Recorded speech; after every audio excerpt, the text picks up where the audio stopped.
ओम शांति। बाबा good morning. आज बाबा के 13 अगस्त 2022 के महावाक्य हैं। बाबा ने सार में कहा, मीठे बच्चे, स्वर्ग का मालिक बनना है तो बाप से प्रतिज्ञा करो कि हम पवित्र बन आपके मददगार जरूर बनेंगे, स्पूत बच्चा बनकर दिखाएंगे। बाबा ने प्रश्न पूछा, किन्हों का हिसाब किताब चुकतू कराने के लिए पिछाड़ी में ट्रिब्यूनल बैठती है? तो बाबा ने उत्तर में कहा, जो क्रोध में आकर बॉम्ब से इतनों का मौत कर देते हैं उन पर केस कौन करे? इसलिए पिछाड़ी में उनके लिए ट्रिब्यूनल बैठती है। सब अपना अपना हिसाब किताब चुकतू कर वापस जाते हैं। और एक प्रश्न पूछा बाबा ने, विष्णुपुरी में जाने के लायक कौन बनते हैं? तो बाबा ने उत्तर में कहा, जो इस पुरानी दुनिया में रहते भी इससे अपनी दिल नहीं लगाते हैं, बुद्धि में रहता अब हमें नई दुनिया में जाना है, इसलिए पवित्र जरूर बनना है। दूसरी बात, पढ़ाई ही विष्णुपुरी में जाने के लायक बनाती है। तुम पढ़ते इस जन्म में हो, पढ़ाई का पद दूसरे जन्म में जाके सतयुग में मिलता है। और गीत सुना, तुम ही हो माता पिता तुम ही हो। ओम शांति। महिमा गाते हैं बेहद के बाप की, क्योंकि बेहद का बाप बेहद की शांति और सुख का वर्षा देते हैं। भक्ति मार्ग में पुकारते भी हैं, बाबा आओ आकर हमें सुख और शांति दो। भारतवासी 21 जन्म सुख धाम में रहते हैं, बाकी जो आत्माएं हैं वो शांति धाम में रहती हैं। तो बाप के 2 वर्षे हैं, सुख धाम और शांति धाम। इस समय ना शांति है ना सुख है, क्योंकि भ्रष्टाचारी दुनिया है। तो जरूर कोई दुख धाम से सुख धाम में ले जाने वाला चाहिए ना। बाप को खिवैया भी कहते हैं, विषय सागर से क्षीर सागर में ले जाने वाला है।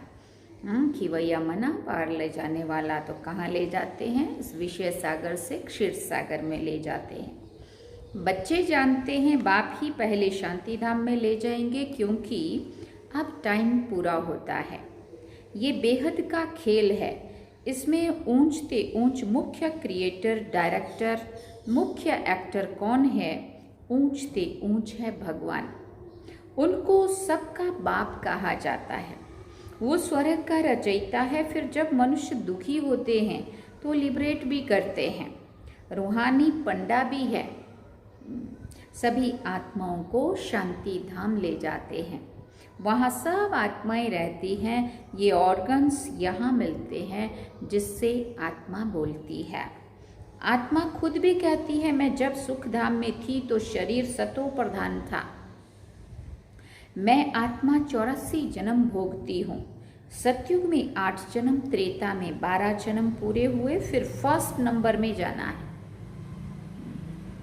बाप ही आकर पावन बनाते हैं, आत्माओं से बात करते हैं।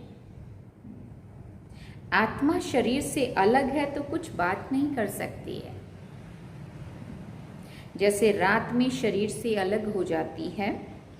आत्मा कहती है, मैं इस शरीर से काम करके थक गया हूँ, अब विश्राम करता हूँ। आत्मा और शरीर दोनों अलग चीज़ हैं। ये शरीर अब पुराना है, ये है पतित दुनिया। भारत नया था तो इसे स्वर्ग कहा जाता था, अभी नरक है, सब दुखी हैं। बाप आकर कहते हैं, इन बच्चियों द्वारा तुमको स्वर्ग का द्वार मिलेगा। बाप शिक्षा देते हैं, पावन बन स्वर्ग का मालिक बनो। पतित बनने से तुम नरक के मालिक बन पड़े हो। यहाँ 5 विकारों का दान लिया जाता है। आत्मा कहती है, बाबा आप हमको स्वर्ग का मालिक बनाते हो। हम प्रतिज्ञा करते हैं। क्या प्रतिज्ञा करते हैं? हम पवित्र बन आपके मददगार जरूर बनेंगे। बाप का बच्चा जो ओबीडियंट रहते हैं उन्हें स्पूत कहा जाता है। कपूत को वर्षा मिल ना सके, ये बाप है ये बाप बैठ समझाते हैं निराकार भगवान की निराकारी आत्माएं बच्चे हैं। फिर प्रजापिता ब्रह्मा की संतान बनते हैं तो भाई बहन हो जाते हैं। ये जैसे ईश्वरीय घर है और कोई संबंध नहीं। भले घर में मित्र संबंधी आदि को देखते हैं, परंतु बुद्धि में है हम बाप दादा के बने हैं। ये बाप और ये दादा बैठे हैं।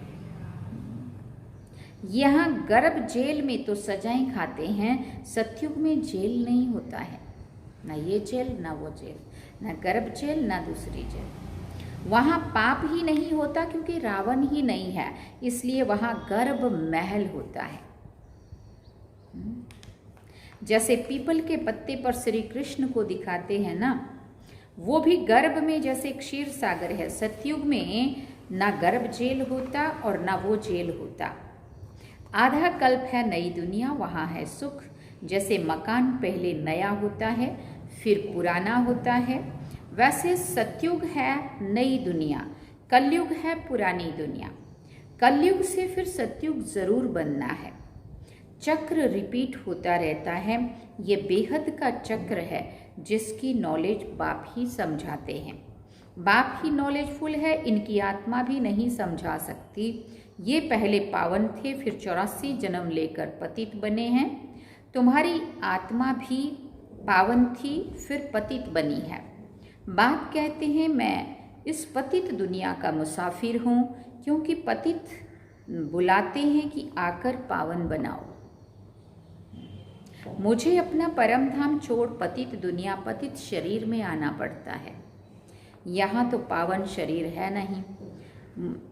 ये तो जानते हो, जो अच्छे कर्म करते हैं वो अच्छे कुल में जन्म लेते हैं, बुरे कर्म करने वाले बुरे कुल में जन्म लेते हैं। अब तुम पवित्र बन रहे हो। पहले पहले तुम विष्णु के कुल में जन्म लेंगे। तुम मनुष्य से देवता बनते हो। आदि सनातन धर्म किसने स्थापन किया ये कोई भी नहीं जानता, क्योंकि शास्त्रों में 5000 वर्ष के चक्र को लाखों वर्ष दे दिया है। यही भारत स्वर्ग था, अब तो नरक है। अब जो बाप द्वारा ब्राह्मण बनेंगे वही देवता बनेंगे, स्वर्ग का द्वार देख सकेंगे। स्वर्ग का नाम ही कितना अच्छा है। देवी देवता वाम मार्ग में आते हैं तब पुजारी बनते हैं। सोमनाथ का मंदिर किसने बनाया, बाबा पूछ रहे हैं। सोमनाथ का मंदिर किसने बनाया? सबसे बड़ा ये है सोमनाथ का मंदिर। जो सबसे साहूकार था उसने ही बनाया होगा। अब वो कौन था? यही आत्मा 21वें जन्म में सबसे ज़्यादा साहूकार, जो सतयुग का पहला प्रिंस, सो द्वापर युग का 21वें जन्म का राजा महाराजा विक्रमादित्य के रूप में सबसे ज़्यादा साहूकार होता है, और वही जाके फिर शिव बाबा का सबसे पहला मंदिर बनाता है। तो बाबा कहते खुद कितना साहूकार होंगे जो इतना बड़ा मंदिर बनाया। खुद बाबा कहते जिसको मोहम्मद गजनवी ने लूटा। सबसे बड़ा मंदिर है शिव बाबा का। वो है स्वर्ग का रचयिता, खुद मालिक नहीं बनते हैं। बाप जो सेवा करते हैं उनको निष्काम सेवा कहा जाता है। बच्चों को स्वर्ग का मालिक बनाते, खुद नहीं बनते हैं। खुद निर्वाण धाम में बैठ जाते हैं। जैसे मनुष्य 60 वर्ष के बाद वानप्रस्थ में जाते हैं, सत्संग आदि करते रहते हैं, कोशिश करते हैं भगवान से जाकर मिलें, परंतु कोई मेरे से मिलते नहीं हैं। सबका लिबरेटर गाइड एक ही बाबा है, और सभी हैं जिस्मानी यात्रा कराने वाले। अनेक प्रकार की यात्रा करते हैं ना, ये है रूहानी यात्रा। बाप सभी आत्माओं को अपने शांति धाम में ले जाते हैं। अभी तुम बच्चों को बाप विष्णुपुरी में ले जाने के लायक बना रहे हैं। बाप आते ही हैं सेवा करने। बाप कहते हैं इस पुरानी दुनिया में कोई से दिल नहीं लगाओ, अब जाना है नई दुनिया में। तुम आत्माएं सब ब्रदर्स हो। इसमें मेल भी हैं फीमेल भी हैं। सतयुग में तुम पवित्र थे, उसको कहा ही जाता है पवित्र दुनिया। यहाँ तो 5-7 बच्चे पेट चीर कर भी निकालते हैं। सतयुग में लौ बना हुआ है। जब समय होता है तो दोनों को साक्षात्कार हो जाता है कि अब बच्चा होने वाला है। उसको कहा जाता है योग बल। पूरे टाइम पर बच्चा पैदा होता है, कोई तकलीफ नहीं, कोई रोने की आवाज़ नहीं। आजकल तो कितनी तकलीफ से बच्चा पैदा होता है, हाँ, कैसे हॉस्पिटलों में ले जाना पड़ता है, हाँ, चीर फाड़ करना पड़ता है। ये है ही दुख धाम, सतयुग है ही सुख धाम। तुम पढ़ाई पढ़ रहे हो सुख धाम का मालिक बनने, उस पढ़ाई का फल तो इसी जन्म में भोगते हैं। तुम इस पढ़ाई का फल दूसरे जन्म में पाते हो। बाप कहते हैं मैं तुमको स्वर्ग का मालिक बनाता हूँ, जिनको भगवान भगवती कहते हैं। लक्ष्मी भगवती नारायण भगवान। सतयुग में उन्हों को किसने बनाया? बाबा कहते हैं जबकि कलयुग अंत में कुछ नहीं है। भारत देखो कितना कंगाल है। मैं ही सबको सदगति देने आता हूँ। सतयुग त्रेता में तुम सदा सुखी रहते हो। बाप इतना सुख देते हैं जो भक्ति मार्ग में भी फिर उनको याद करते हैं। बच्चा मर जाएगा तो भी कहेंगे हे भगवान हमारा बच्चा मार डाला। भगवान को ही कहेंगे, दोष देंगे, हे भगवान तूने ऐसा क्यों किया। बाप कहते हैं जबकि तुम कहते हो कि सब कुछ ईश्वर ने ही दिया है, उसने ही लिया, फिर रोते क्यों है? उसका ही दिया हुआ, जब दिया ही उसने तो उसकी चीज़ है, वो जब मर्जी चाहे ले ले, तो फिर रोते क्यों हो, मोह क्यों रखते हो? तो हम मेरा कह ही नहीं सकते, सब कुछ उसका ही होता है। सतयुग में मोह होता ही नहीं है। वहाँ जब शरीर छोड़ने का टाइम होता है तो टाइम पर छोड़ते हैं। स्त्री कभी विधवा नहीं बनती है। जब टाइम पूरा होता है, बूढ़े होते हैं तो समझते हैं अब जाकर बच्चा बनेंगे, तो शरीर छोड़ देते हैं। सरक का मिसाल, अब बाप से योग लगाए पावन बनना है। यह है भारत का प्राचीन राजयोग। सन्यासियों का तो है हठ योग। शिव बाबा कहते हैं मैं इन माताओं द्वारा स्वर्ग का द्वार खोलता हूँ। माता गुरु बगैर किसी का उद्धार हो नहीं सकता है। बाप ही आकर सबकी सदगति करते हैं। तुम भी सिखलाते हो, तुम फिर मास्टर सदगति दाता बन जाते हो। सबको कहते हो मौत सामने खड़ा है, बाप को याद करो, सब खत्म हो जाना है। बॉम्ब शादी बनाने वाले खुद भी मानते हैं कि इससे विनाश होना है, परंतु हमें कौन प्रेरित करता है पता नहीं। समझते हैं एक बम फेंकने से सब खत्म हो जाएंगे, बाकी थोड़ा समय है जब तक तुम कांटों से फूल बन जाओ। ये है ही कांटों की दुनिया, भारत ही फूलों की दुनिया था। अब वैशाल्य है, फिर होगा शिवालय, अर्थात शिव द्वारा स्थापन किया हुआ स्वर्ग। भगवान तो एक ही निराकार है, मनुष्य को कभी भगवान नहीं कह सकते। दुख हरता सुख करता एक ही बाप है। भगवान वाच मैं तुमको नर से नारायण बनाता हूँ। ये पुरानी पतित दुनिया अब खत्म होनी है। मैं पतित से पावन देवता बनाता हूँ। फिर तुम चले जाएंगे अपने घर। ड्रामा को भी समझना है। इस समय देखो मनुष्य में क्रोध कितना है, बंदर से भी बदतर है। क्रोध आता है तो कैसे बॉम्ब से सबको मार डालते हैं। अब इन पर केस कौन करेगा? इनके लिए फिर पिछाड़ी में ट्रिब्यूनल बैठती है, सबका हिसाब किताब चुकतू कर देते हैं। ये सब समझने की बातें हैं। बाप कहते हैं हे आत्माएं, मैं तुम्हारा बाप आया हुआ हूँ। आप मेरी श्रीमत पर चलो तो श्रेष्ठ स्वर्ग के मालिक बन जाएंगे। वो मनुष्य तो मनुष्यों के गाइड बनते हैं, बाप गाइड बनते हैं सर्व आत्माओं के। आत्मा ही कहती है हे पतित पावन, अब बाप हमको पुण्य आत्मा बना रहे हैं। स्वर्ग में रूहानी बाप होता नहीं है, वहाँ तो है ही प्रारब्ध। ये यूनिवर्सिटी है, राजयोग बाप के सिवाय और कोई सिखला ना सके, सिखला नहीं सकते। बाप कहते मैं इस शरीर का लोन लेकर आता हूँ। आत्मा तो दूसरे शरीर में आ सकती है ना, ये ड्रामा की नूंद है। इनको फिरने में 5000 वर्ष लगता है। कहते हैं पत्ते पत्ते में ईश्वर है, पत्ता हिलता है, इनमें भी आत्मा है। हाँ, हवा चली, पत्ता हिला, वो क्या समझते इनमें भी आत्मा है, लेकिन नहीं। क्या कहा बाबा ने? ये हवा से हिलता है। तुम जैसे यहाँ बैठे हो, फिर 5000 वर्ष के बाद बैठेंगे। अब बाप से वर्षा लिया सो लिया, नहीं तो फिर कभी नहीं ले सकेंगे। इस समय ही ऊंची कमाई कर सकते हो, फिर सारे कल्प में ऐसी ऊंची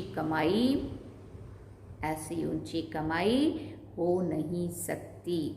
अच्छा, मीठे मीठे सिकिल दे बच्चों प्रति माता पिता बाप दादा का याद प्यार और गुड मॉर्निंग।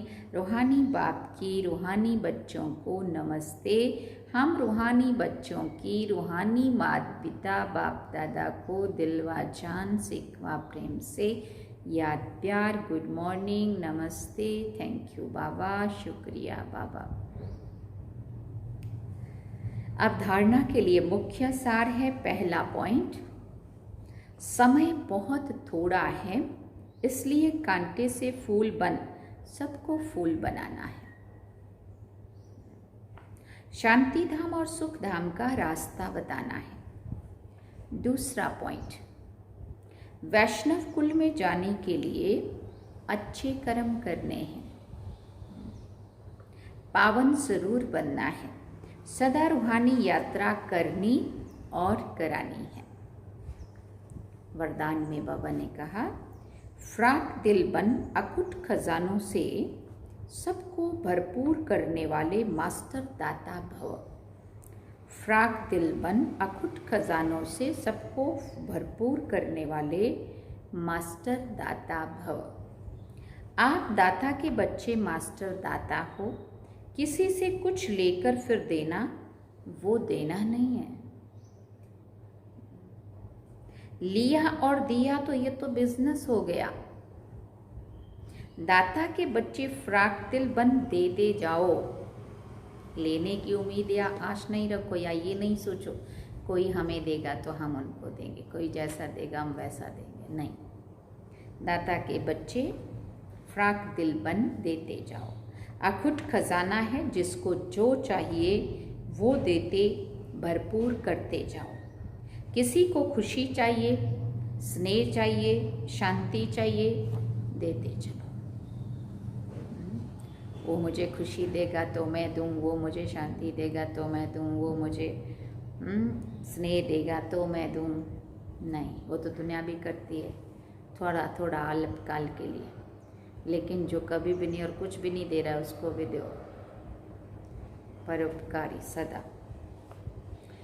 ये खुला खाता है, हिसाब किताब का खाता नहीं है। दाता के दरबार में इस समय सब खुला है, इसलिए जिसको जितना चाहिए उतना दो, मास्टर बनके सभी गुणों और सभी शक्तियों का। इसमें कंजूसी नहीं करो। स्थूल चीज़ों में तो हो सकता है भाई मेरे पास ये चीज़ नहीं है, मैं कैसे दूँ, है ना। परंतु बाबा ने हमें सर्व गुणों और सर्व शक्तियों का, सभी खजानों का मालिक बनाया है। वो तो अपने पास से नहीं देना है, उसी से लिया हुआ देना है। तो उसमें फिर हम कंजूसी क्यों करें? उससे लो, लेते जाओ, देते जाओ। स्लोगन में बाबा ने कहा, अपनी मनसा वृत्ति को ऐसा पावरफुल बनाओ जो खराब भी अच्छा हो जाए। अपनी मनसा वृत्ति को ऐसा पावरफुल बनाओ जो खराब भी अच्छा हो जाए। अच्छा, ओम शांति।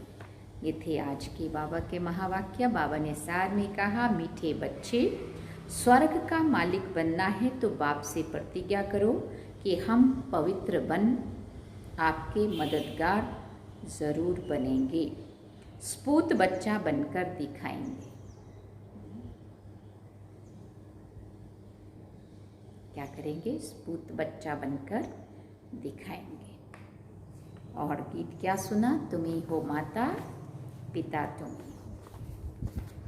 ये थे बाबा के आज के महावाक्य जो हम सभी ने सुने। और त्यौहार भी चल रहा है यहाँ, तो राखी से लेके जन्माष्टमी तक राखी अभी चली रही है, अष्टमी तक चलेगी, फिर तो अष्टमी का त्यौहार भी बनाएंगे, श्री कृष्ण जन्माष्टमी का भी है ना, तिरंगा भी, सब कुछ साथ साथ में ही है। घर घर तिरंगा, तिरंगा भी लहराएंगे। ठीक है, तो चलो अभी हम बाबा को याद करेंगे। ओम शांति।